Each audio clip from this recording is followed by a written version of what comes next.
If you've been keeping up with the story of Stevo and Bam Margera, you are aware that it has been a roller coaster ride with many unexpected developments in the past few years. Bam had been battling addiction and had even taken legal action against some of his former colleagues, including Stevo, in an attempt to obtain what he believed was rightfully his. However, after dropping the lawsuit, Bam experienced a health scare, which prompted him to communicate more with Stevo and strive to improve his condition. In January and February, they embarked on a comedy tour together, but unfortunately, it did not conclude on a positive note, and Stevo even regrets something he said. Hello everyone, and welcome to another video. Today, we'll be looking at Stevo finally responds to Bam Margera after being arrested again. Yeah, you heard it right.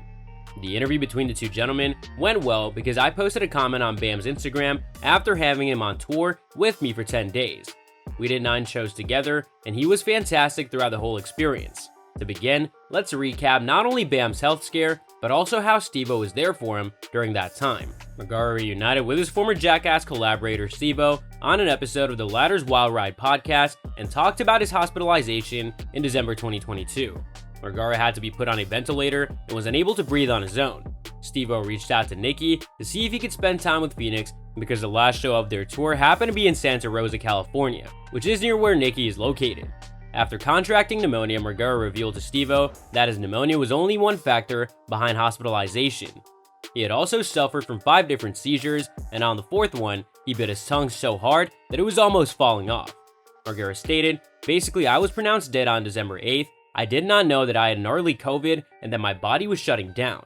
I went into 4 seizures, each one lasting 10 to 20 minutes.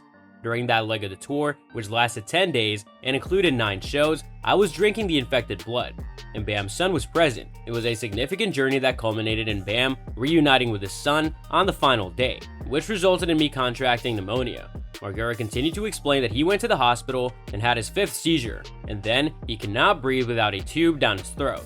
He woke up 5 days later, thinking he had been there for only a couple of hours, but he had spent 8 days in the hospital. This demonstrates just how severe Bam's health situation was. Most people would consider this a serious wake-up call to make an effort to improve their health, to avoid ending up in such a predicament again.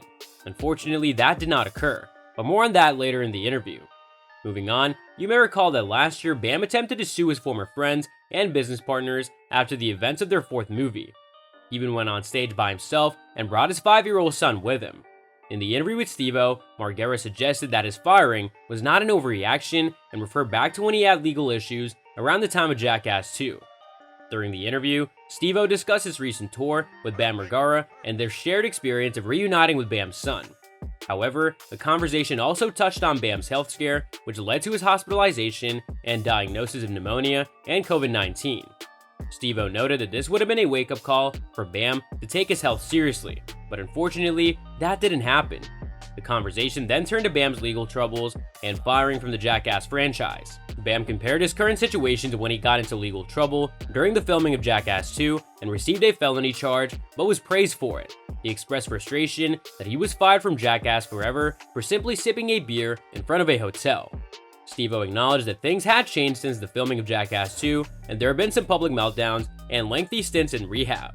He described how Bam's behavior became increasingly negative and resentful towards his former co-stars, which was no longer something they wanted to celebrate. Despite this, Stevo campaigned for Bam to be brought back into the film and even wrote scripts for him, but unfortunately, it didn't work out. She acknowledged that the reason for his absence was his intoxication. She expressed frustration, saying, "Dude, come on, man," as the call in question was critical and he was heavily under the influence. He missed the call and was seen partying on social media the night before, leading the group to understand why he was absent. They were on the brink of allowing him to return, but ultimately, he made the decision for them, which was a common occurrence throughout the situation. Fast forward to February of this year, Bam made a post on Instagram that caught Stevo's attention. In response, Stevo expressed disappointment, but not surprising, given the nature of addiction. Bam had brought his 5-year-old son on stage during Stevo's show, but spent the entire night after getting loaded. So that's all for today's video. If you enjoyed it, remember to leave a like, subscribe, and ring that bell icon so that you never miss our upcoming videos. And don't forget to share your thoughts in the comments section down below. Stay tuned, and we'll catch you in the next video.